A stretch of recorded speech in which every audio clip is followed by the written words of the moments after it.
Karma Buddha when no mood Luriet the dango and it they are done no the Damaja. They are done out your nebidole Payasada Mapum. They are done out your lavi so they come. And these are so that they are hobo and the Makayan Luriga Raga Roda Mohari and the Mat to Biola di Deja. Nesa doka nada hobyobo. Bawadia dimia hobyobo kakela. Yasavia Puenza, Payapsi Pigaza, a chain down mabe. Kuramia Dido Mure, Deaye, Linemu, Senior Senza. Linemu, Deaye, Linemu Soda. Presa the open and neighbor. Presa the open and neighbor, Senior Senza Vida Chile come. Tarawari. Presa the Bobat Saya, a Joundiari job. Bawadaku and Bawadaku, Tania Leni Jade, Legin a Joundiari, Shilling Biavo Swade. When I might cane, to Presa the Bobat Saya Haji, Yasain Bido, now so neighbor Surago, Shilling Biavo Haleve, when I might cane. Bajo cane also. A John had not one of your Tiana met the Wariga Alaya Rama Alaya Rata Piosia Gamgo Ayo needed map your white beetle Nijaro. Took your white needed Gamgo Ayo Nega Takwama T9 Never no Resado Bados and Divo along Kayan. Tarawari Chiniga leve, alone Diana and long way. Diana Magale, and non net. Dinakuha, Bloma, and when Jap Shema Mahopul.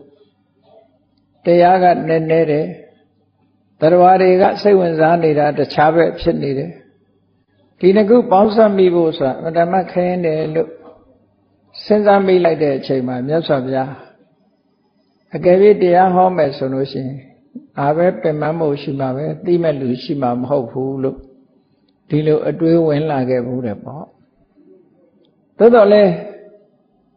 Perhaps you put Barbie Pichin look, perhaps you let it.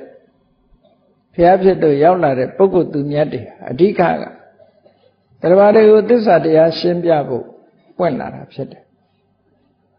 Toto Mimi Shimbia me Poguri, Anita. Regular and a time of machine. The Chabodari leve, Tarawari and a tago chibi, Tilo Dwimi on William. Karma Yasa Viajara. Tarawari, Kamgo, Ayombego, Ule Nida, a chetachet. Teaga and non leneta, chetachet. Landlord or Mesawarari, Tonga Bido. Chanchet Taraga, chetachet. The logic is in Goram yes of Yay, a cat carry, don't just see it. A Chavayari Mado, Taya Lina Mune, Tarawari, Kamgo Ione Boma, Dweta Musure, Tinakula Peshi. Mesawarari, Chanchet Tara, Mu Mashidi, Dwecha. Lamazea, Mayenzea, Cheniri, David of Machine. Gorma yes of Yajara, Bovio Kakere. A Erelu Kakejama, Pea, Pumbo Viola. Vega Gila Mesoloshi and Leve Ludari Levum the Bola Levum the Boma Tombunga. Don't want Jimjet nature at Bokuri. The bone lao live a rich video, they are hollow young. The bone love a channel. Ubama made lay down dogs of Wajima. She out don't young Gioni. The child never, the child never, tout her so. This way, I below my yen town name, about 10 ya aloha leve, compute short up on my. Every need time you sheet needed. Tarawari လေးပုံသုံးပုံကပျက်စီးပြီးတော့နေတော့လေးပုံတစ်ပုံမျှသာလင်မြတ်စွာဘုရားဟောတဲ့တရားကိုလက်ခံနိုင်တဲ့အနေအထားအဲ့ဒီပုဂ္ဂိုလ်တွေအားလုံးဟာလည်းအာလယရာမအာလယရတကာမဂုဏ်အာယုန်တွေပေါ်မှာပျော်ပိုက်နှစ်ချိုက်ပြီးတော့နေကြတာဆိုတော့တရားဘက်ကိုဥလှဲ့အောင်လုပ်ဖို့လွယ်ကူတာတော့မဟုတ်ဘူးလို့ဒီလိုဆိုလိုတာနော်အဲ့ဒါလို့ခက်ခဲချားကနေပြီးတော့မြတ်စွာဘုရားဟာတချို့ကတော့ထင်ကောင်းထင်လိုက်မယ်မြတ်စွာဘုရားဟာကြိုးစားတချို့ကထင်ကောင်းထင်လိုက်မယ်ဘုရားဆိုတော့တကူတော်နဲ့အကုန်လုံးကိစ္စပြီးတယ်လို့ဒီလိုထင်မဟုတ်အလွန်ကြိုးစားရတယ်နော်ဘုရားဖြစ်ပြီးုံနဲ့ပြီးတဲ့ကိစ္စမဟုတ်ဘူးအလွန်ကြိုးစားရတရားဓမ္မရှင်းပြဖို့ဆိုတာလွယ်တာမဟုတ်ဘူးလေနောက်ဆုံးပဲဘုရားလောင်းတောထွက်တော့နောက်ကနေလိုက်လာကြတဲ့ပစ္စဝဂီယဟန်၅ပါးဒီပစ္စဝဂီတွေကကပိလဝတ်သားတွေပဲဘုရားလောင်းကကပိလဝတ်ပြည်ဘယင်သားဆိုတော့ကိုယ်နိုင်ငံသားတွေပဲလို့ပြောရမှာပဲနော်ကပိလဝတ်ကလိုက်လာကြတဲ့ပစ္စဝဂီတွေတောင်မှပဲဘုရားလောင်း6နှစ်ပတ်လုံးဒုက္ခရစရိယာကျင့်နေတဲ့အချိန်မှာမျောလင်းချက်ကြီးစွာနဲ့စောင့်နေကြပြီမဲ့နောက်ဆုံးမှာဒုက္ခရစရိယာလို့ဆိုရယ်ဒီတပအကျင့်နဲ့တော့ဘာမှထူးခြားမှာမဟုတ်ဘူးဆိုပြီးတော့အဲ့ဒီအကျင့်ကိုဆုံးလွတ်လိုက်တဲ့အချိန်သူ့လမ်းနဲ့သူလျှောက်တော့မယ်လို့ဆုံးဖြတ်လိုက်တဲ့အချိန်မှာသူတို့ဟာဘုရားအလောင်းတော်ကိုတပါးတည်းပြစ်ထားခဲ့ပြီးတော့ထွက်သွားကြတယ်စိတ်ပြက်ပြီးတော့ထွက်သွားတာနော်ထွက်သွားကြတယ်အနိနာမှာမနေကြတော့အဲ့ဒါလို့ကိုယ်နဲ့အနိကဆုံးပုဂ္ဂိုလ်တွေကတောင်မှပဲဘုရားလောင်းရဲ့ပြောမှာကိုယုံကြည်မှုအားနည်းသွားကြတယ်နောက်ဆုံးပဲဘုရားဂယာနဲ့အလွန်အလန်းဝေးတဲ့ဗာရာဏသီပြည်ကဣတိပတနာတောဘက်ကိုသူတို့ထွက်သွားကြဒါကြောင့်မို့လို့ဘုရားမြတ်စွာဘုရားအလောင်းတော်ဟာပစ္စဝဂီထွက်သွားပြီးတဲ့နောက်မှာကိုယ်ပိုင်လမ်းစဉ်နဲ့တရားကျင့်တာမကြခင်ပဲဘုရားဖြစ်သူရောက်သွားတယ်ဘုရားဖြစ်သူရောက်တာကဆုံလာပြီနေ့မှာဘုရားဖြစ်သူရောက်တယ်ဆိုတာအလုံးသိကဆုံလာပြီဘုရားဖြစ်သူရောက်ပြီးတော့နေုံလာပြီဆိုရင်ရ30ရှိပါပြီပေါ့49ရက်ဗောဓိပင်နာမှာသတင်းသုံးနေထိုင်ရင်နေပြီးတော့နောက်49ရက်နောက်ပိုင်းရောက်တဲ့အခါကျတော့ဝါဆိုကနီးဝါဆိုလာပြီနီးတဲ့အခါဝါဆိုလာပြီကနီးအချိန်ပိုင်းလေးမှာ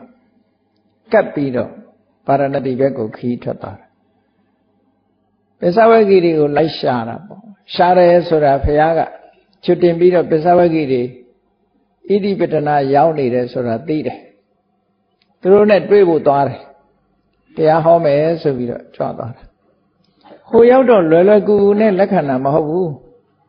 ဘုရားလောင်းဘုရားကြွလာတာမြင်တဲ့အခါမှာသူတို့အချင်းချင်းတီးလို့ပြောကြတယ်လာပြီဟိုကိုရောကြီးနော်အရေးမလုပ်ကြနဲ့ခီးဥကျုံမဆိုကြနဲ့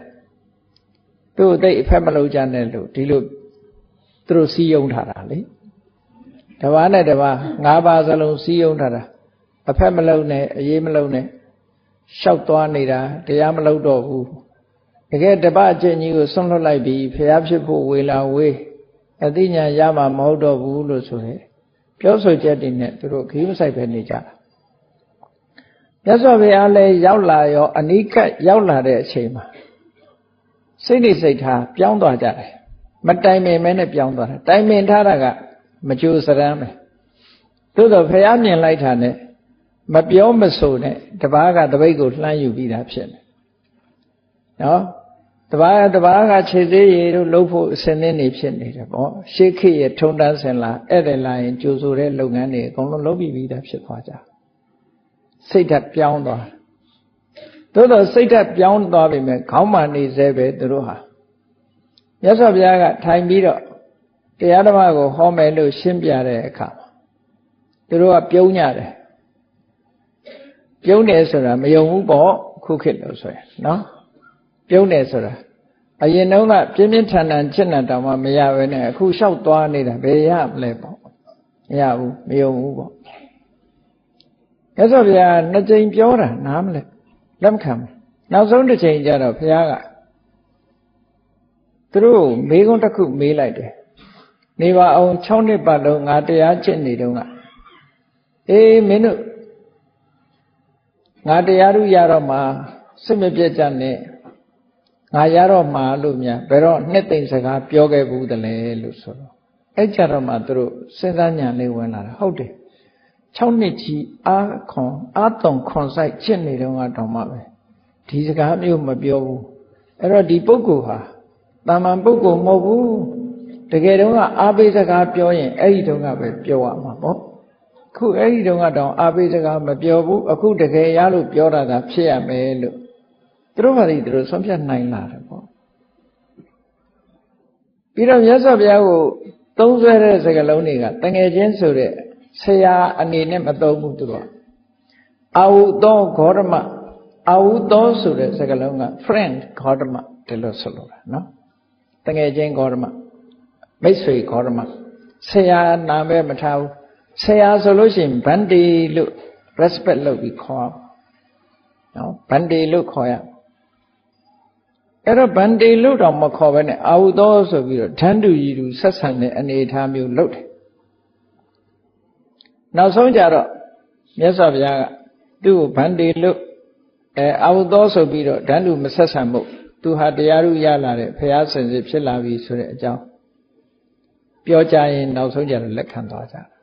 လက်ခံတဲ့အချိန်ကြတော့မှတပည့်ဆက်ကြဟောတယ်လို့ဒီလိုဘုရားဝင်မှာဆိုထားတာနော်ဒါရှင်းရှင်းလေးရယ်စီယုံနေဆိုတာဒီပုံစံနဲ့စီယုံအဲ့တော့ဒီလိုတက်တန်းတူတဲ့ခေတ်ကာလမှာဒီလွယ်လွယ်ကူကူနဲ့ဘယ်ရာမှမဖြစ်ဘူးဆိုတာသိစေချင်လို့ပြောပြတာဒါတချို့ထင်ကောင်းထင်မယ်ဖះဆိုတာတကိုးရှင်ဘာမဆိုအကုန်ဖြစ်တယ်လို့အလွယ်တကူဖြစ်လာတာမဟုတ်ဘူးသူကိုယ်တိုင်ကြိုးစားအများကြီးကြိုးစားလောကမှာအလုတ်ဆုံးဆိုလို့ရှိရင်ဂေါရမဖះပဲနေမအညာမနာ45နှစ်တာကာလမှာခုဟောတော်တဲ့တရားတွေကြည့်လေဘလောက်ထုတယ်များပြတော့အလုံးအလုံးတယ်လို့သူတို့ပြောရမှာဖះရှင်နဲ့45နှစ်ပဲရှိတာနောက်ဆုံးညပြိဋိဘံသံဃာနိညမှာတောင်မှပဲသုဘတ္တကြီးစီမရောက်အောင်သွားပြီးတော့တရားရှင်းပြခဲ့တာနောက်ဆုံးတစ်ပည့်သုဘတ္တပဲဘုရားရှိတုံးပဲယဟန္တာဖြစ်သွားတာဒါမို့နောက်ဆုံးတစ်ပည့်လို့ခေါ်တာဘုရားပြိဋိဘံမဆိုင်ခင်လေးတင်သူကယဟန္တာဖြစ်သွားကောဋိညာကပထမဆုံးတစ်ပည့်သုဘတ္တကနောက်ဆုံးတစ်ပည့်မြတ်စွာဘုရားသုဘတ္တကိုနောက်ဆုံးထားပြီးတော့တရားဓမ္မတွေကိုကြာနနာဒီလိုရှင်းပြခဲ့တာအေးလူသားတွေဟာတက်တန်းအမတန်မှတူတော့အာယုံ၅ပါးကာမဂုဏ်တရားလိုက်စားမှုကအမတန်မှများပြားလာတယ်ဒီကနေ့ခေတ်ဆိုရင်ပိုများတာပေါ့ပိုများလာတာကိုဒုက္ခကြီးကတိုးတက်လာတယ်လို့စိတ်ထဲကဝမ်းသာကောင်းသားနေကြမှာချို့နော်မော်ဒန်ခေတ်ကြီးဆိုပြီးတော့ရှင်းနဲ့ဟုတ်တယ်ပစ္စည်းဥစ္စာတွေကတော့ပေါ်လာတယ်အမျိုးမျိုးကိုပစ္စည်းတွေတီထွင်ပြီးတော့လူတွေခံစားဖို့ material things ပေါ့ရုပ်ဝတ္ထုပစ္စည်းတွေအမှန်တန်တိုးတက်သို့တော့ဆုပ်ယုပ်နေတာတွေအများကြီးရှိတယ်ဆိုတာတတိထားဖို့လိုအပ်တယ်။ဘာတွေဆုပ်ယုပ်နေလဲစိတ်ဓာတ်ပိုင်းဆိုင်ရာဆုပ်ယုပ်နေတယ်အကျင့်ပိုင်းဆိုင်ရာတွေဆုပ်ယုပ်နေတယ်စိတ်နေသဘောထားတွေဆုပ်ယုပ်ပြပြသွားတယ်ကိုချင်းသီလတွေဆုပ်ပြပြသွားတယ်တမာတိတရားတွေဆုပ်ပြပြသွားတယ်အသိပညာတွေဆုပ်ပြပြသွားဒီပိုင်းကမတိုးတက်လာတော့လူတွေဆုပ်ယုပ်သွားပြီအများကြီးဆုပ်ယုပ်နေပြီဒီပြနေရမှာလူတွေ bright ဖြစ်ခြင်းဖြစ်မယ်နော်တရားဓမ္မနဲ့ပတ်သက်ပြီးတော့ bright မဖြစ်ဘူးတချို့ကတော့ထင်တယ်ခုခေတ်လူတွေပိုးညံကောင်းတယ်လို့ထင်တာမဟုတ်ဘူးနော်တရားနဲ့ပတ်သက်တဲ့bright မရှိတော့အမှန်တမ်းနည်းသွားပြီလို့ဒီလိုပြောဆုပ်ယုပ်လာတဲ့အချိန်ခါကြီးတော့ကဲအဲ့ဒါကြောင့်မို့လို့ဘုန်းကြီးတို့တွေဒီကနေ့လည်းပဲကဲနည်းနည်းတူနည်းနည်းရှည်အသာထားတရားတန်းလူသားလို့ပဲကိုယ့်ကိုသတ်မှတ်ကြည့်နော်တရားတန်းနဲ့ယောနေသွားတာတော့ယောနေတာသို့တော့တရားတန်းတရားသက်တန်းရှိတဲ့လူသားတစ်ယောက်အနေနဲ့အနှစ်တရားလို့ဆိုတဲ့အချိန်မှာ 10 နှစ်စီ10စုနှစ်စီပိုင်းလိုက်မယ်ဆိုလို့ရှိရင်10ခုရှိတာပေါ့10စုနှစ်ကိုပါဠိစာပေမှာဒတကလို့ခေါ်တယ်ဒတဆိုတာ10ကဆိုတာအစု10စုနှစ်လို့ဒီလိုအဓိပ္ပာယ်ရတယ်အဲ့တော့10စုနှစ်တို့ရာစုနှစ်တို့သမိုင်းဆရာတွေကအဲ့ဒါလို့လေးလာကြတယ်လို့ပဲစာပေကျမ်းဂန်အနေနဲ့တို့ရဲ့တက်တန်းတို့ဘဝ10စုနှစ်နဲ့ချပြီးတော့လေးလာကြည့်ရအောင်ကိုယ့်ဘဝဘလို့ဖြတ်တန်းလာခဲ့တယ်လဲဘုရားသာသနာတော်နဲ့ပတ်သက်ပြီးတော့ဘလို့ဖြတ်တန်းလာခဲ့တယ်လဲလို့တပိုင်းကလေးလာကြည့်လူတွေရဲ့ဘဝကိုတပိုင်းကလေးလာကြည့်တပိုင်းကနေပြီးတော့10စုတစ်ခုတစ်ခုပြောင်းတိုင်းပြောင်းတိုင်းဘလို့အခြေအနေတွေပြောင်းသွားတယ်လဲဆိုတာကိုလည်းဝိပဿနာဉာဏ်နဲ့ရှုကြည့်လို့ရအောင်ရှုဖို့အတွက်ယုတ်တရားတွေရဲ့ပြောင်းလဲသွားမှုပျက်စီးသွားမှုအနေအထားလေးတွေကိုဝိပဿနာဉာဏ်နဲ့ခက်ကျဲကျဲကြည့်လို့ရအောင်ဝိတ္တရိမတ်မှာရေးထားတာရှိတယ်ပေါ့10စုနှစ်နဲ့ကမ္မထံရှုတဲ့နည်းစနစ်ကိုပေးတာနော်ဒါလည်းပဲဘယ်ရာပဲဖြစ်ဖြစ်မမြဲဘူးလို့မြင်တဲ့ဟာကအကျဲကြီးပဲမြင်မြင်စိတ်စိတ်ကလေးပဲမြင်ဖို့အရေးကြီးတယ်မြင်ဖို့အရေးကြီးတယ်တချို့ကတော့အခုဖြစ်တာအခုမြင်မှတော့ဒီလိုလည်းမဟုတ်ဘူးနော်ဘယ်တော့ကဖြစ်ခဲ့တာပဲဖြစ်ပြီးမမြဲတဲ့သဘောလေးကိုမြင်ဖို့ဟာအဓိကပဲပြောင်းလဲတဲ့သဘောလေးတွေကိုမြင်နေဖို့ဟာအဓိကဒီမြင်မှုဟာဒီဘဝအတွက်မှာဒီကိစ္စပြီးအကျိုးမထုတ်လုံးနိုင်ပေမဲ့လို့နောက်ဘဝတွေအတွက်အများကြီးထောက်ကူဖြစ်သွားတယ်ဆိုတာတော့သိချတယ်ပေါ့ဒါကြောင့်မို့လို့ထူးခြားတဲ့အသိထူးခြားတဲ့ဉာဏ်အမြင်ထူးခြားတဲ့အတွေ့ဒါလေးတွေကိုဗုဒ္ဓသာသနာနဲ့ပတ်သက်ပြီးတော့တွေးထားဖို့သိထားဖို့မြင်ထားဖို့အရေးကြီးတယ်ကဘာကြီးရဲ့တစ်ဖက်ချမ်းကိုကြည့်လိုက်မြန်မာလူမျိုးထဲမှာတည်းမဲ့အများကြီးပါပဲတစ်ဖက်ချမ်းဆိုတာအဝေးလှမ်းပြောရတယ်လို့ဖြစ်နေတယ်ဒီအတွေးမျိုးမတွေးတဲ့လူတွေကအများကြီးပဲနော်ဒီအတွေးမျိုးမတွေးဘူးဒီအတိမျိုးလုံးဝမရှိဘူးဘဝဆိုတာပျော်စရာကြီးလို့သာမြင်တယ်နော်ဘဝဆိုတာတူတောင်းတယ်လို့မစင်စားဘူးဒီဘဝတည်းကအနှစ်သာရဘာဆိုတာမစင်စားဘူးလူဆိုတာနော်စီးပွားဥစ္စာတိုးတက်အောင်လုပ်မယ်ရရင်စားမယ်သုံးမယ်ဖြုံးမယ်ပျော်မယ်ပါမယ်သေတာကိုယ်တောင်မဟုတ်ဘူးနောက်မှဖြစ်သည်ဖြစ်စေမဖြစ်သည်ဖြစ်စေဘာတစ်ခုမှမစင်စားနဲ့ life is too short ဘဝဆိုတာတိတ်တိုတယ် enjoy yourself ကိုယ့်အကိုပျော်ပျော်လေးနေဆိုတဲ့ဆောင်ပုတ်လက်ကင်ထားပြီးနေတဲ့လူကကဘာမှာအများကြီးပဲရှိတယ်နော်ပျော်ဖို့ပဲစိတ်ဝင်စားတယ်ချမ်းသာစိတ်ဝင်စားနော်စိတ်ဝင်စားသေတာလည်းတန်ဝေကယူစရာမလိုအိုတာလည်းတန်ဝေကယူစရာလည်းမလိုသူကသူအိုတာသူအိုသူခံသူသေသူခံတာပဲနော်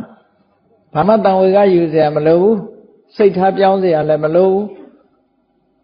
ဘဝဟာဒီတိုင်းပဲနော်မျက်ရည်လေးကျပြီးတော့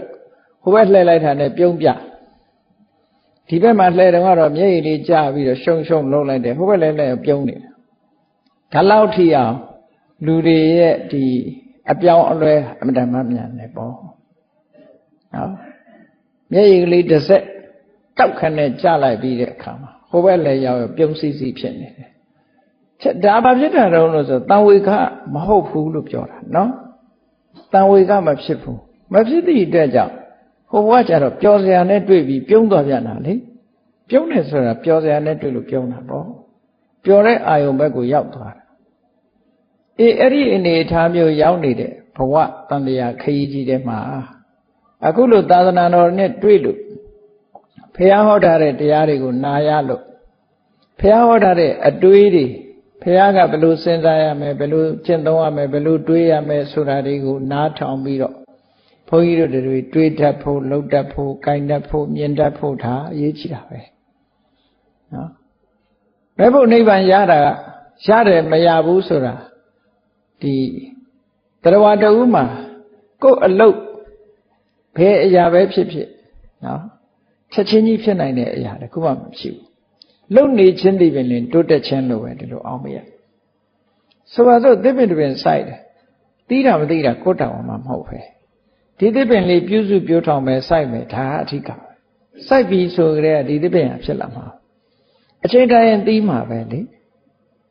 တီးဖို့ကကိုယ်လုံးမဟုတ်ဘူးအဲ့တော့လူတွေကအသီးမျောတာသစ်ပင်လေးတစ်ပင်စိုက်ပြီးတော့ဟာမသိသေးဘူးလားမသိသေးဘူးလားနဲ့ငါလုံနေရတာ10နှစ်တောင်တရားအထုံးခုချိန်ထိဘာမှမသိသေးပါလားဟိုရိတ်တာသွားလိုက်လို့ရှိရင်သောတပန်ကတခဏတည်းနဲ့10မိနစ်ထဲနဲ့တောင်သောတပန်ဖြစ်တယ်ဒီခါတော့မှပြောတာသောတပန်15မိနစ်အတွင်းသောတပန်ဖြစ်တယ်တဲ့လာပြီးတော့နားထောင်လိုက်တရားနာလို့စိတ်ထဲမှာကျေနပ်သွားရင်15မိနစ်အတွင်းသောတပန်ဖြစ်တယ်မြန်လိုက်တာနော်ကြာတကယ်ဖြစ်ကောင်းတာပေါ့ကောင်းတယ်သောတပန်ဆိုတာလွယ်တာမှမဟုတ်ဖ ೇನೆ နော်အဲ့တော့ဘာဆိုတာကိုဒီနောက်ဆုံးရမယ့်ရက်လက်ကိုဟာအရေးကြီးတာလားသို့မဟုတ်ကိုလုံနေတာအရေးကြီးတာလားဆိုလုံနေတာအရေးကြီးတာစပြီဆိုတဲ့ကကိုစားတဲ့လုပ်ငန်းဟာအကောင်းလားဆိုလားဒါပဲကြည့်အကောင်းစလိုက်တာနဲ့တပြိုင်နက်ဆက်ပြီးကောင်းဖို့ပဲအဆိုးစားပြီလို့ရှိရင်တော့ဆက်ပြီးဆိုးဖို့ပဲရှိတယ်ပေါ့အဲဒါကြောင့်မို့မြတ်စွာဘုရားဟောတဲ့တရားတွေတိုင်းဆင်ញင်သုံးသပ်ပြီးတော့နှလုံးထားတတ်ဖို့တတန်းတရားလူသားရဲ့ဆယ်စုနှစ်များအကြောင်းဘုန်းကြီးတို့တွေသိအောင်ကိုယ့်ဘဝကိုပြန်ကြည့်ဖို့ဘုန်းကြီးတို့တွေဖြတ်တန်းခဲ့ကြတယ်တချို့ဖြတ်တန်းနေတုန်းရှိသေးတယ်နော်အဲ့တော့ကိုဖြတ်တန်းနေတာဘယ်အတိုင်းတာလဲဆိုတာလည်းသိဖို့ရတယ်ပထမဆယ်စုနှစ်ကိုမန္တဓတကလို့ခေါ်တယ်မန္တဆိုတာအတိညာအမြဲတမ်းနုနေတယ်ဘာမှမသိသေးဘူးအမေဖေစောင့်ရှောက်မှုအောက်မှာနေရတယ်ဟိုဟာဒီဟာဘာမှမသိသေးဘူးမန္တဓုတဓတကနုနယ်နေတဲ့ဆယ်စုနှစ်တဲ့ဘုန်းကြီးတို့တွေဖြတ်တန်းခဲ့တယ်မိဘဝန်ကနေပြီးတော့ကျွတ်လွတ်မွေးဖွားပြီးတဲ့အခါ7နှစ်သားအရွယ်ထိအောင်ဒီကလေးလေးဟာနုနယ်နေသေးတယ်ဘာမှမသိဘူးနုနယ်နေသည့်အတွက်ကြောင့်ဟိုလူကဖြားယောင်းပြီးခေါ်သွားပါသွားဒီလူကဖြားယောင်းပြီးခေါ်သွားပါသွားဒါမျိုးတွေလည်းဖြစ်တတ်တာပေါ့နော်ကလေးဆိုတာဒါကြောင့်မို့လို့မိဘတွေကမျက်စိအောက်ကအပြောက်မခံမဲနဲ့ထိမ့်သိမ့်ဆောက်ရှောက်ကြတယ်ဆုံးမပေးကြတယ်သွန်သင်ပေးကြတယ်လူဝလူအကြောင်းကိုရှင်းလင်းပြကြရတယ်ဘာဖြစ်လို့မန္တဓတကအမြဲတမ်းနုနေနေတယ်ပန်းပွင့်နုလေးလိုပဲဒီကလေးအရွယ်လေးကအမြဲတမ်းနုနေတယ်ဘာတွေနုတာတော့ဆိုရုပ်ဆင်းကလည်းခန္ဓာကိုယ်ကလည်းနုတယ်စိတ်ကလည်းနုတယ်နော်ဒါကြောင့်မို့လို့သူတို့မကြိုက်တာလို့ရင်ငိုယုံမှတပါဘာမှမရှိဘူးငိုပလိုက်တာပဲဒါကြောင့်မို့လို့ကလေးတွေဟာဒီကလေးတွေရဲ့အင်အားဟာဘာတော့ဆိုရင်ငိုခြင်းပဲတဲ့သူတို့ကလူကြီးတွေပေါ်မှာအားရှိတာသူတို့အင်အားကိုအသုံးပြုတာဘာလဲလို့ဆိုရင်အောငိုလိုက်တာအောငိုလိုက်ရင်သူတို့ကအနိုင်ရသွားတာပဲဒါနော်ကလေးငိုပြီးဆိုရင်လူကြီးကမငိုရအောင်လုပ်ရတယ်လေအဲ့ဒါကြောင့်မို့လို့အောငိုခြင်းဒီကလေးရဲ့စွမ်းအားတစ်ခုပဲဒါရကနာရောဒနာဗလာဆိုငိုကြွေးခြင်းဒီသူတို့ရဲ့စွမ်းအားတစ်ခုပဲဟောအဲ့ဒါလို့ဆယ်စုနှစ်တစ်ခုမန္တဓတကမန္တဆိုတာနုနယ်တယ်နှုတ်နေတယ်မထက်မြက်ဘူးဆိုတဲ့အဓိပ္ပာယ်တွေနဲ့ရတယ်နှုတ်နေနုနယ်သေးတဲ့ဆယ်စုနှစ်တဲ့သို့တော်လူတိုင်းဟာအဲ့ဒီအချိန်မှာရုပ်အစင်းကနုနယ်တာတော့သိချတယ်လူတိုင်းအသိဉာဏ်နုနယ်သလားလို့ဆိုဘဝကပါရမီရှိလာတဲ့ထူးခြားတဲ့ပုဂ္ဂိုလ်တွေကြတော့အဲ့ဒီအချိန်မှာလည်းပဲပညာတွေထက်မြက်နေတာတွေရှိသေးတယ်ဘုရားလောင်မဟောဒရာတို့ဘာတို့လိုဟာမျိုးဒါဘဝကပါလာတဲ့ဒီလက်ကျင့်မှုအားကောင်းလာတဲ့ပုဂ္ဂိုလ်ကြတော့မနုနယ်ဘူးလို့ပြောရမှာအသိဉာဏ်ပိုင်းကတော့မနုနယ်ဘူးသို့တော်ရုပ်ပိုင်းဆိုင်ရာကတော့နုနယ်နေတာအဲ့ဒါမှထူးခြားတယ်ဒါကြောင့်မလို့ဘုန်းကြီးတို့တွေဟာဘဝမှာထူးခြားခုချိန်ကကြိုးစားထားဖို့လိုတယ်ဝေတန္တရမင်းရဲ့အလောင်းဟာ ဒါနပါရမီကိုဦးစားပေးပြီးတော့ဖြည့်ခဲ့တာဘုရားလောင်းဟာဒါနပါရမီကိုပထမဆုံးထားပြီးဖြည့်တယ်လို့ပဲ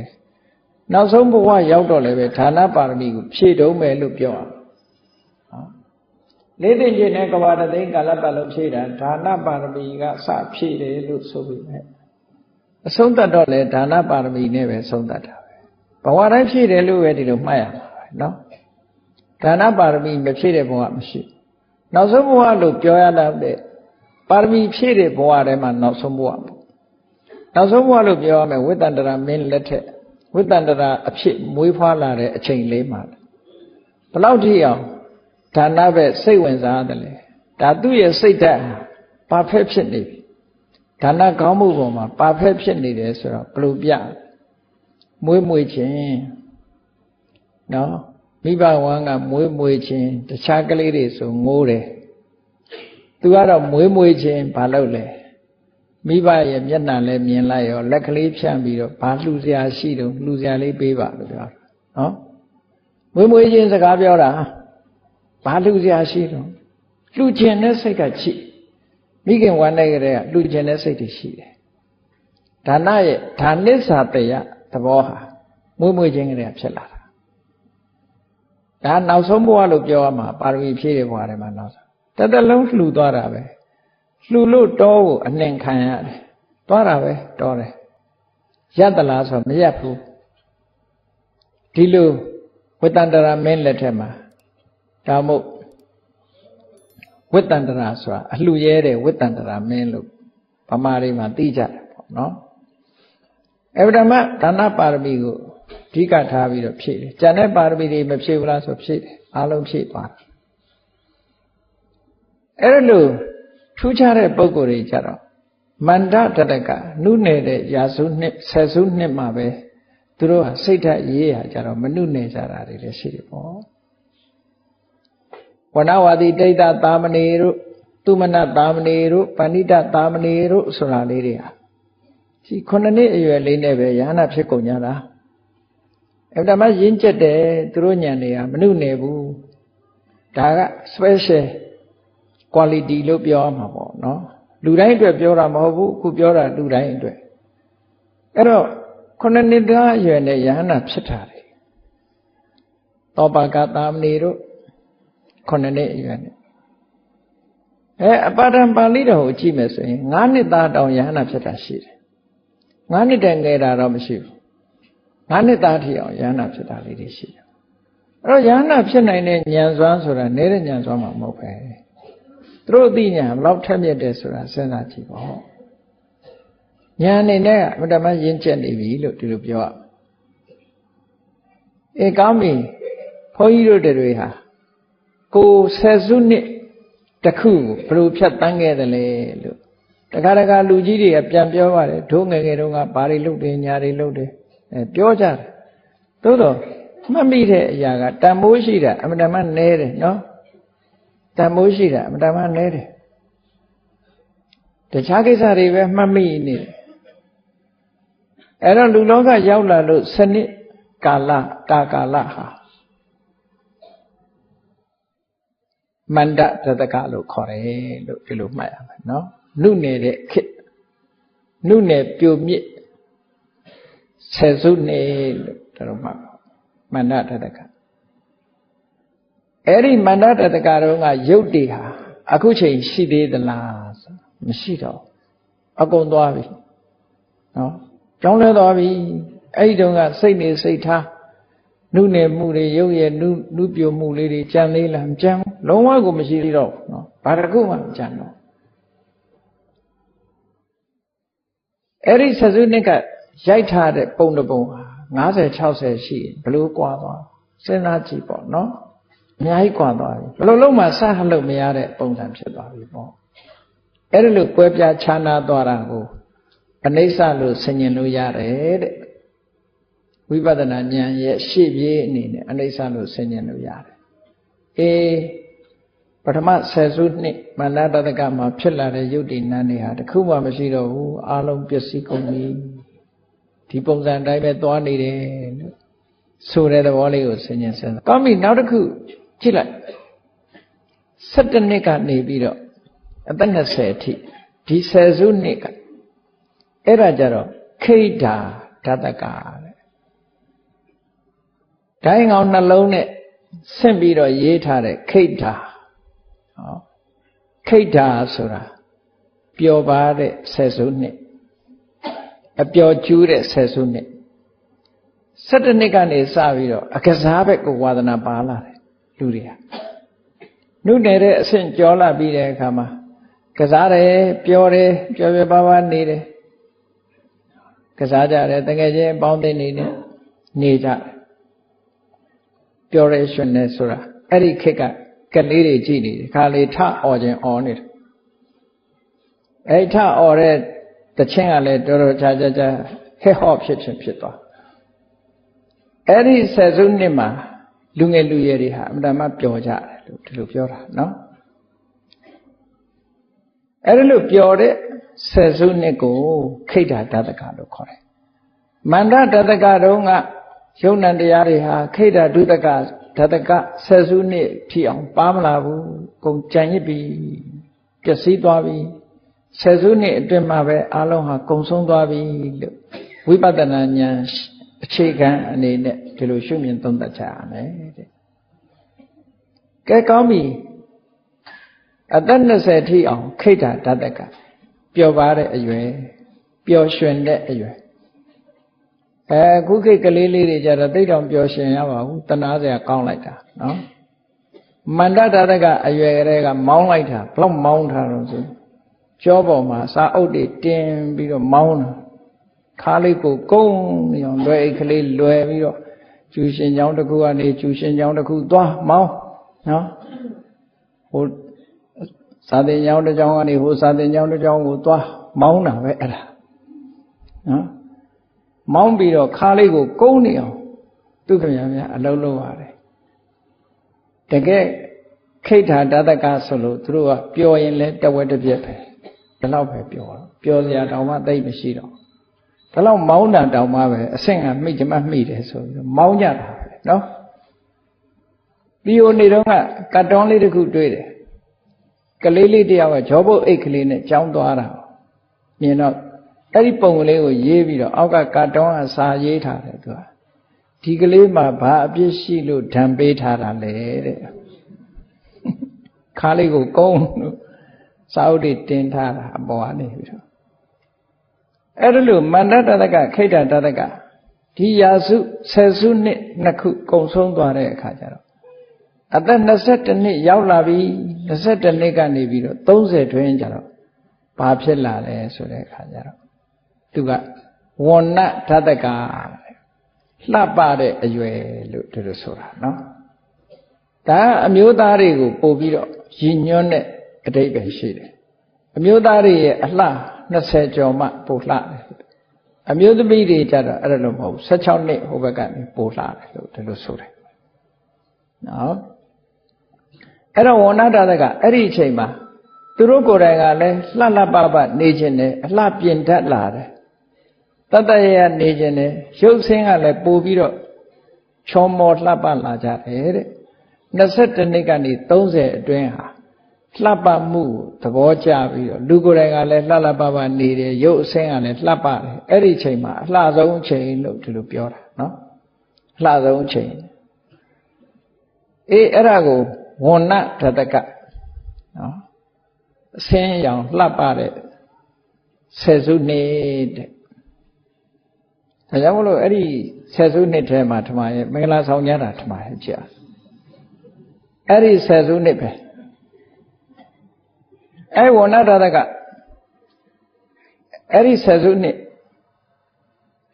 ကောဝိပဿနာရှုဖို့အနေနဲ့ကြတော့ခိဋ္ဌာဓာတကတုန်းကရုပ်တွေဟာဝဏ္ဏဓာတကအထိပါမလာဘူးလို့ဒီလိုနှလုံးသွင်းဆင်ခြင်ရမယ်ကဲကောင်းပြီဝဏ္ဏဓာတကပြီးသွားပြီဆယ်ခုချင်းကုံသွားတာနော်ကုံသွားတာလေးကိုသဘောထားဖို့ဘယ်သူမှထိမထားနိုင်ဘူးဒီခရီးကိုဒီနီးနဲ့ပဲဖြတ်ကျော်နေကြတာမဖြတ်ချင်လို့လည်းမရဘူးရွေ့နေတာအမြဲတမ်းရွေ့ဖြတ်ခဲ့ပြီဆယ်စုနှစ်တွေများစွာဖြတ်လာခဲ့ကြကောင်းပြီဆယ်စုနှစ် မန္တတတကဖြတ်လိုက်ပြီခိတတတကဖြတ်ကျော်လိုက်ပြီဝဏတတကဖြတ်ကျော်နေပြီလူကြီးဖြစ်ပြီအဲ့ကြဘာဖြစ်လဲဆို32နှစ်ကနေအသက်40ကျတော့ဖလဓတကတဲ့ခန္ဓာကိုယ်မှာအားရရှိလာတယ်သူကအားကိုအားကိုးလာတတ်တယ်အားကိုအသုံးပြုလာတတ်အဲ့ဒီအချိန်မှာအားရှိလူတွေကကာယဗလာအနေနဲ့အားရှိလာတယ်လို့ဒီလိုပြောတာအဲ့ဒီအချိန်မှာအားအကောင်းဆုံးပဲလို့ဒီလိုဆိုတယ်အဲ့ဒါဗလတတက10စုနှစ်ဒါကြောင့်မို့အဲ့ဒီခေတ်တွင်းမှာဆိုရင်ကုမ္ပဏီကြီးတွေထောင်စည်းဝါးတွေရှာကြဘာလုပ်ကြကိုင်ကြလူတွေဟာရောင်းကြဝယ်ကြနဲ့အဲ့ဒီအချိန်တိုင်းမှာလုပ်လို့ရှိကြတယ်အဲ့ဒီအချိန်လဲ10စုနှစ်ဟာလည်းတိတ်မကြလိုက်ဘူးကုံဆုံးသွားပြန်ရောကုံဆုံးသွားတဲ့အခါကျတော့အသက်က40ပြည့်သွားပြီမဲတချို့က40ကျော်မှနေပြောစားတို့လောက်ချင်သေးတာနော်တချို့ကျတော့ခဏန်းကိုပြောင်းပြန်ပြန်ကျင်သေးတာခဏန်းကိုပြောင်းပြန်ပြန်ကျင်သေးတာဆိုတော့52နှစ်ဆို25နှစ်လောက်ချင်ပြောင်းပြန်ပြန်မရတဲ့အခါကျဒုက္ခရောက်တယ်ပေါ့အဲ့ဒီမှာ40ပြည့်သွားတော့ဗလဓတကကြီးဟာလည်းပဲကုံဆုံးသွားတယ်ကုံဆုံးသွားတော့သက်40ကျော်လာပြီဆိုတော့ခေါင်းပေါ်ကလည်းသပင်လေးတွေတစ်ချောင်းတစ်ချောင်းစလာအစလာတာအစမခံဘူးဆေးဝယ်ပြီးတော့သိုးပစ်လိုက်တယ်သွားလေးနဲ့လာရင်လည်းအနဲ့မခံဘူးစိုက်ပလိုက်တယ်နော်တချို့ကတော့အဲ့ဒါမကျိုးခင်ချိုးပလိုက်ပြီးတော့နောက်ထပ်မကျိုးမဲ့သွားစိုက်ထားလိုက်တယ်ပြီးအဲ့လိုဘယ်လိုပဲပြုပြင်ထိမ့်သိမ့်ဒီယုတ်ကြီးကတော့ပို့ပြီးတော့နှုတ်ပြိုလာတာတော့မရှိပါဘူးတဖြည်းဖြည်းယုံရင်းလာတဲ့သဘောတွေကိုပဲပြတာပါကဲ42နှစ်ကနေပြီးတော့50ရောက်လာပြီဆိုတဲ့အခါကျတော့လူအရွယ်ဟာအဲ့ဒီအချိန်မှာရင့်ကျက်တော့ပညာဓတကလို့ခေါ်တယ်ဘယ်ကိစ္စဖြစ်ဖြစ်စဉ်းစားဆင်ခြင်လာတယ်သူကစကားပြောတာလည်းပဲပညာရှိခက်ဆန်ဆန်ပြောလာတယ်အဲ့ဒီအချိန်မှာနော်ပညာနဲ့စဉ်းစားပြီးတော့ပြောလာတယ်အလုပ်လုပ်ကင်တဲ့အခါမှာလည်းပဲပညာနဲ့လုပ်ကင်လာတယ်စဉ်းစားဉာဏ်အကောင်းလာတဲ့အရွယ်လို့ပြောတာ40ကနေ50အတွင်းအဲ့ဒီအချိန်မှာဆိုလို့ရှိရင်လည်းယာရုတွေတက်เสียရှိလေတက်ကြတယ်လေအဲ့ဒီအချိန်မှာပညာဓတကတဲ့ပညာကျွယ်တဲ့10စုနှစ်ဒီ10စုကိုလည်းတချို့ကတော့ဖြတ်တန်းနေတော့မယ်တချို့ကတော့ဖြတ်တန်းလာခဲ့ပြီပေါ့ဖြတ်တန်းလာခဲ့ပြီကောင်းပြီဒါလည်းပဲရပ်နေမှာမဟုတ်ဘူးဒီ10စုနှစ်ဟာလည်းပဲအချိန်တန်တော့ရွေ့သွားပြန်ရော10နှစ်ကုန်သွားပြန်ကုန်သွားပြီအသက်50ပြည့်မွေးနေ့ဝဲတွေပါလေလှုပ်ဟောရွှေဓုတို့ဘာတို့အဲ့လိုလှုပ်တယ်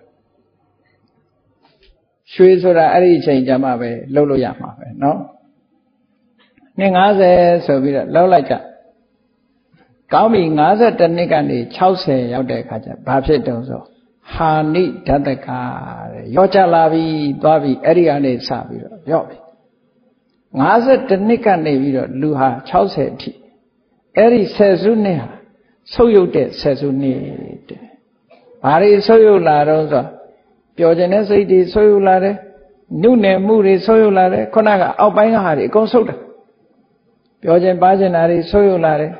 နုနယ်တဲ့အနေအထားတွေအကုန်ဆုပ်ယုတ်လာတယ်အစင်းအသားအယောင်တွေကလည်းဆုပ်ယုတ်လာတယ်လှတာပတာတွေလည်းကုန်တလောက်ဖြစ်သွားတယ်ဆုပ်ယုတ်လာပြီပရည်လေးပါလေးတွန့်တွန့်နေလို့ရှိရင်လည်းဘိုတောက်တို့ဘာလို့သွားထိုးလိုက်သေးတာပေါ့ပရည်တွန့်တာကိုတင်းအောင်အမျိုးမျိုးတော့ကာကွယ်တာပဲလေနောက်ဆုံးကြတော့မရဘူးနောက်ဆုံးကြတော့မရတော့ပရည်လေးကလည်းတွန့်သပင်လေးကလည်းဖြူသွားလေးကလည်းကျိုးနေဆိုရော့ကြလာအားလုံးဟာရော့ကြလာအဲ့ဒါမှတန်ဝေကဖြစ်เสียကောင်းတယ်တော့လူဘဝမှာဘလောက်မှမချဘူးအဲ့တော့52နှစ်ကနေဒီဘက်ကအယော့ပိုင်းပဲစိတ်ဓာတ်တွေရော့ကြလာအစင်းတွေရော့ကြလာတယ်အသိပညာလည်းရော့ကြလာမေ့ကျင်လာနော်ရော့ကြအကုန်လုံးဟာရော့နေပြီးတော့ဆွတ်ရုပ်ပြားလာတယ်ရုပ်ရှင်ရရင်တော့အမေကန်းတို့အဖွားကန်းတို့ပဲရတော့နော်ရော့ကြလာပုံကိုပြောပြတာ အဲ့ဒါလို့ဆုပ်ယုပ်ပြပြလာတဲ့ဆယ်စုနှစ်ဆယ်စုတစ်ခါတို့ရဲ့ဘဝဟာဆုပ်ယုပ်ပြပြနေတာပါလားလို့တန်ဝေရယူစရာကြီးတစ်ခုပေါ့နော်ကဲ52နှစ်ကနေ60ကိုဟာနိဓတ္တကရုပ်လျော့တဲ့ဆယ်စုနှစ်တဲ့ကဲကောင်းပြီ60ကျော်သွားပြီ62နှစ်ကနေ80ကျတော့ဘာဖြစ်လဲလို့ဆိုရင်ပပ္ပဟာရဓတ္တကနည်းနည်းလေးကိုင်းညင်လာလူကသိပြီးတော့ဖြောင်းဖြောင်းမမသွားနိုင်တော့တဖြည်းဖြည်းခက်ကိုင်းလေးဖြစ်လာကုန်းတော့မကုန်းသေးဘူးကိုင်းတာပြောတာနော်ကိုင်းတာနဲ့ကုန်းတာနဲ့တခြားစီနော်လူကကိုင်းတိုင်းဖြစ်လာပြီလို့ဒီလိုဆိုတာရောကြလာတဲ့အရင်ကလို့မတ်နဲ့ရင်ကော့ပြီးမသွားနိုင်တော့ဘူးအဲ့ကျနည်းနည်းကိုင်းလာကော့လုံးရင်လည်းနောက်ကော့တော့မှတတိထားတိတ်ကော့လို့မရဘူးရှေ့ကိုအဲ့ဒါကိုင်းထွက်လာအဲ့ဒါ62နှစ်ကနေ80ဆိုရင်အကိုင်းခစ်ပဲဒါကိုင်းလာတယ်တဲ့ဒါလည်းပဲတည်မြဲနေသလားဒီအကိုင်းနဲ့ရမလားလို့ဆိုမရသေးဘူး82နှစ်ကနေပြီးတော့ဘယ်ရောက်လာတော့ဆိုနည်းနည်းကောက်လာကွေးလာကုန်းလာအကုန်းခစ်ရောက်လာတော့ဘုန်းကြီးတို့ဆိုအခုအကုန်းခစ်ထဲရောက်နေပေါ့နော်ဆယ်စုနှစ်တွေဖြတ်ကျော်ပြီးတော့လာခဲ့တာကိုဟာဘယ်ဆယ်စုနှစ်ထဲရောက်နေတယ်လဲဆိုဝင်ကဓာတကဆိုချေရောက်လာဝင်ကဓာတကကုန်းတဲ့အပိုင်းကိုရောက်လာ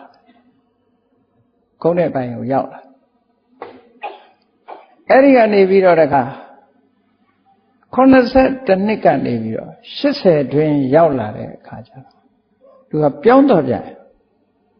ဘာတွေပြောင်းသွားတော့ဆိုမောမှုဟာဓာတကမေ့ဟိုဟာလေးမေ့ဒါလေးမေ့နဲ့မေ့ထက်လာပြီနော်80ကျော်ကနေ80တွင်ဒီဆယ်စုနှစ်မှာဆိုအမေ့တွေများလာဒါတကယ်တတိထားစရာကောင်းတာဘုန်းကြီးတို့စကိုင်းတောင်မှာဆိုလို့ရှိရင်မေ့သွားတာဆရာတော်ကြီးတွေနှစ်ပါးသုံးပါးရှိတယ်မေ့သွားပုံတွေကဒီမှာလည်းရှိတာပါပဲဒီပြည့်မှာလည်းရှိတယ်အမေ့တဲ့အသက်တန်းရောက်လာပြီဆိုလို့ရှိရင်မေ့တတ်တယ်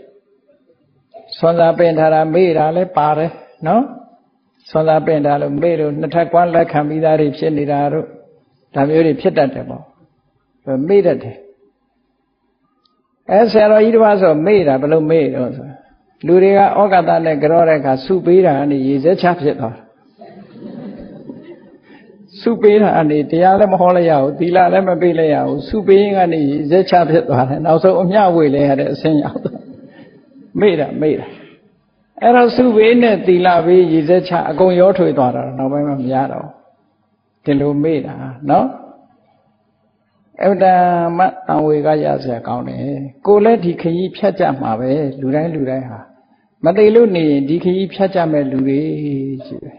အဲ့တော့တတိတန်ဝေကလေးဖြစ်ဖို့ဒီတရားဟောပေးတာပါဝိပဿနာကျင့်စဉ်ထဲမှာရူပတတ္တကသမ္မဒနာနဲ့ယုတ်နဲ့ပတ်သက်ပြီးတော့ဒီဆက်ပြီးတော့သုံးသပ်ဆင်ခြင်ဖို့ဆိုပြောတဲ့ထဲမှာဒီအရွယ်နဲ့ပတ်သက်ပြီးသုံးသပ်ဆင်ခြင်ဖို့ဆိုဝိသုဒ္ဓိပတ်မှာရေးထားတာရှိတယ်လေဆယ်စုနှစ်10မျိုးနဲ့သုံးသပ်ဆင်ခြင်ပါတဲ့ကိုယ့်အကောဒီလောက်ကလေးဆင်ခြင်ပေါ်ရရင်လည်းတော်တာပဲနော်တော်တယ်ဆင်ခြင်ရမယ်အဲ့ဒါငါမှာဓတကတွေဆယ်စုနှစ်တွေများစွာငါဖြတ်ကျော်ခဲ့ပြီနောက်ပဲဓတကတွေဖြတ်ရအောင်မှာပဲလို့ဒီလိုတတိထားเสียပေါ့နော်နောက်တစ်ခါကျတော့ဘယ်ရောက်သွားတော့ဆိုဒီတရကတစ်ခုက81ကနေပြီးတော့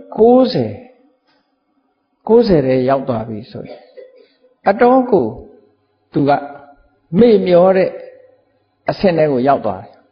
အလုံးကိုမေ့မျောတဲ့အဆင့်တွေရောက်သွားဘာမှကိုမမှတ်မိတော့တဲ့အနေအထားမျိုးလူကနေအကုန်လုံးထမင်းကျွေးရင်လည်းတတိပေးရတဲ့ဟာမျိုးတွေဖြစ်လာနော်အဲ့ဒီလိုအဆင့်မျိုးကတော့လူတိုင်းတော့ရောက်ချင်မှရောက်မှာပေါ့အသက်ရှိတဲ့လူရောက်တာနော်ကိုမရောက်တာတော့နည်းနည်းတော့တိတ်ပြီးတော့ဝမ်းနေစရာမရှိပါဘူးအဲ့ဒီအဆင့်ကြီးတော့နော်အဲ့ဒီအဆင့်ကြီးကတော့အမှန်တမ်းဆိုတဲ့အဆင့်လို့ဒီလိုပြောမှာပဲနောက်အဲ့ရထဲမှာပဲနေရတဲ့အဆင့်ရောက်သွားတယ်အဲ့ဒီအဆင့်ကိုရောက်သွားတယ်ဒါက61ကနေပြီးတော့ ဟိုရောက်ရင်ဘယ်ရောက်သွားတော့ဆိုတေနဓာတကအဲ့ရတဲ့မှာပဲလဲပြီးတော့ဘာမှကိုမသိတော့တဲ့အနေထားမျိုး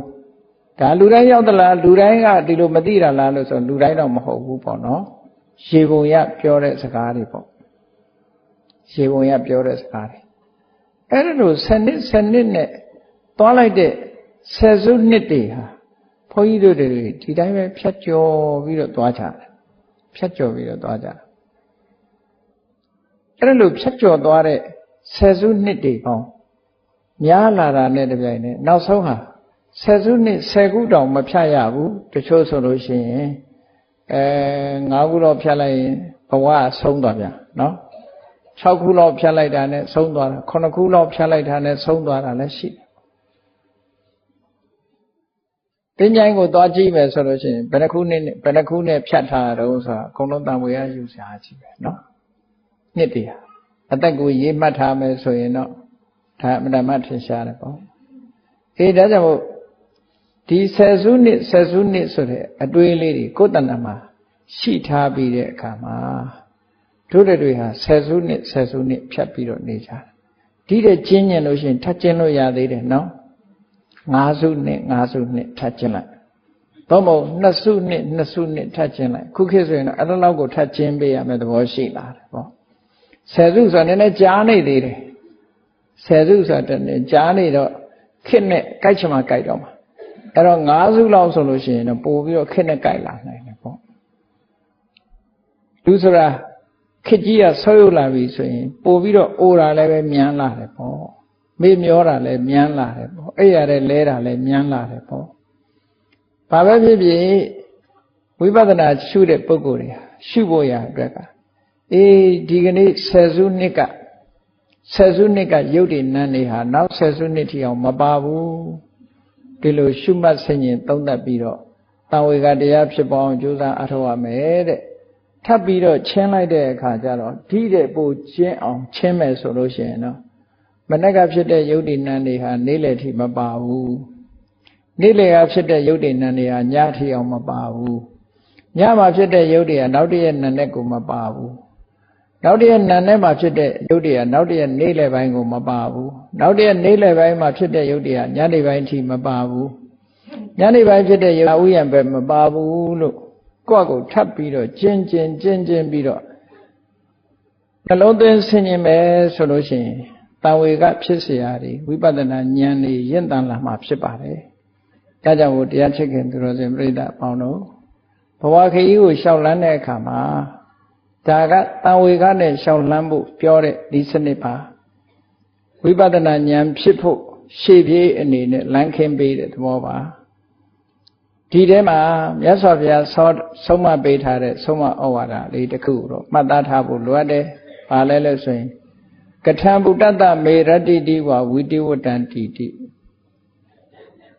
ဘယ်လိုနည်းနဲ့နေ့တွေညတွေငါမှအချိန်ကုန်တယ်လဲအကုသိုလ်တွေနဲ့အချိန်ကုန်တာလားကုသိုလ်တွေနဲ့အချိန်ကုန်တာလားအကျိုးရှိတာတွေနဲ့အချိန်ကုန်တာလားအကျိုးမရှိတာတွေနဲ့အချိန်ကုန်တာလားကုသိုလ်ဖြစ်ရင်ဘယ်လိုအတိုင်းတာကုသိုလ်နဲ့အချိန်ကုန်တာလဲအကုသိုလ်ဆိုလို့ရှိရင်လည်းဘယ်လိုအကုသိုလ်တွေနဲ့အချိန်ကုန်နေတာလဲနော်ကုသိုလ်ဆိုရင်ဘယ်လိုကုသိုလ်မျိုးနဲ့အချိန်ကုန်တယ်လဲဆိုတာဒီကိုယ့်ကိုချက်ခင်လုပ်ဖို့လိုအပ်တယ်တဲ့မြတ်စွာဘုရားကိုယ်တိုင်ကဆင်ញင်သုံးသပ်တာချက်ခင်လုပ်တာပဲပေါ့ပစ္စဝခဏလို့ခေါ်တယ်ဘယ်လိုနည်းနဲ့နေ့တွေညတွေငါအတွက်ကုံဆုံးလာခဲ့တယ်လဲတိရတဲ့အချိန်မှာကိုကဥပမာပဲဆယ်စုနှစ်5ခုမြောက်10ခုစုနှစ်ရောက်ချင်လဲရောက်နေမယ်4ခုမြောက်10စုနှစ်ရောက်ချင်လဲရောက်နေမယ်လေကဲရှိခဲ့တာပြီးခဲ့တာတွေထားပြီတော့ကိုရှိနေတဲ့ဆယ်စုနှစ်အချိန်ပိုင်းလေးအတွင်းမှာဘယ်နည်းနဲ့ငါဟာဒီနေ့ရက်တွေကုံဆုံးနေတယ်လေဆိုတာဆင်ញင်သုံးသပ်ခြင်းတယ်အဲ့ဒါလို့ဆင်ញင်သုံးသပ်တဲ့အခါမှာအဖြေထွက်လာလိမ့်မယ်မှန်မှန်ကန်ကန်အဖြေတစ်ခုထုတ်လိုက်လာလိမ့်မယ်ထုတ်တဲ့အခါမှာငါမှအကုသိုလ်တွေနဲ့အချိန်ကုန်နေတယ်ကုသိုလ်ဘက်ကဆွဲယုံနေတယ်ဆိုရင်ပြင်ဖို့လိုအပ်လာပြီပေါ့ငါမှအကျိုးမရှိတာတွေနဲ့အချိန်ကုန်နေတယ်အကျိုးရှိတဲ့အလုပ်တွေငါမှဘာမှမရှိဘူးဆိုပြင်ဖို့လိုအပ်တယ်အကယ်၍ငါမှကုသိုလ်လုပ်ငန်းနဲ့ပဲအချိန်ကုန်နေတယ်ဆိုလို့ရှိရင်ဘယ်လိုကုသိုလ်မျိုးလဲငါအချိန်ကုန်နေတာ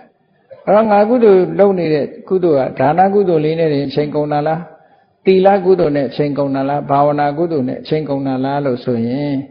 ဩဒါနလေးနဲ့တည်းဆိုရင်မပြီးသေးဘူးသီလလည်းပါအောင်မှဖြစ်မယ်ဟောသီလလေးနဲ့တည်းဆိုမပြီးသေးဘူးငါဘာဝနာကုသိုလ်နဲ့အချိန်ကုန်အောင်ကြိုးစားအောင်မှပဲလို့ဒီလိုတစ်ဆင့်တက်ပြီးတော့စဉ်းစားပေးဖို့လိုအပ်တယ်တဲ့အဲ့ဒါလို့စဉ်းစားပေးမှလိုအပ်ချက်တွေကိုဖြည့်ဆည်းနိုင်မှာဖြစ်တယ်အနုဆိုလို့ရှိရင်တဘဝတစ်ခါသာပြီးသွားရောရောင်လဲနဲ့ဘဝတစ်ခုဆုံးသတ်သွားတာပဲဖြစ်မယ်ဘာမှလည်းရလိုက်မှာမဟုတ်ဘူးပေါ့အေးဒါကြောင့်မို့တရားချက်ခင်သူတော်စင်ပြိဿတ်တို့အခုလိုအသိဉာဏ်ရရှိနိုင်တဲ့ဘုရားမြတ်စွာသာသနာတော်နဲ့ကြုံတွေ့တဲ့ဘဝမှာကောင်းမြတ်တဲ့အဓမ္မတန်ဖိုးရှိတဲ့အရာတွေရရှိအောင်ကြိုးစားတဲ့နဲ့ကြိုးစားအားထုတ်ကြရမှာဖြစ်တယ်ဒါကြောင့်မို့ဘုရားမြတ်စွာဟောကြားတော်မူခဲ့တဲ့အတိုင်းတန်ဖိုးအရှိဆုံးအလုပ်ဟာကိုမမြဲဘူးကိုယ်တဏ္ဍာမှာယုံနဲ့နှစ်မျိုးပဲရှိတယ်ဒီယုံနဲ့နှစ်မျိုးဟာလည်းမမြဲဘူးဆိုင်ရာအကြောင်းတွေကြောင့်သာဖြစ်နေတာဖြစ်တယ်အဲ့ဒီဆိုင်ရာအကြောင်းသာဖြစ်တဲ့ယုံနဲ့နေထဲမှာငါဆိုတာလည်းမရှိဘူးငါဟာဆိုတာလည်းမရှိဘူးသဘာဝတရားတသက်မျှတာဖြစ်တယ်လို့ဆင်ញင်သုံးသပ်ဆုံးဖြတ်ပြီးတော့တွေ့တာမှုတွေကင်းအောင်ကြိုးစားအားထုတ်ကြရမှာဖြစ်တယ်ဆိုတာသဘောကျပြီးတော့တွေ့တာမှုတွေကင်းရှင်းအောင်ကြိုးစားအားထုတ်နိုင်ကြပါစေကုန်သတည်း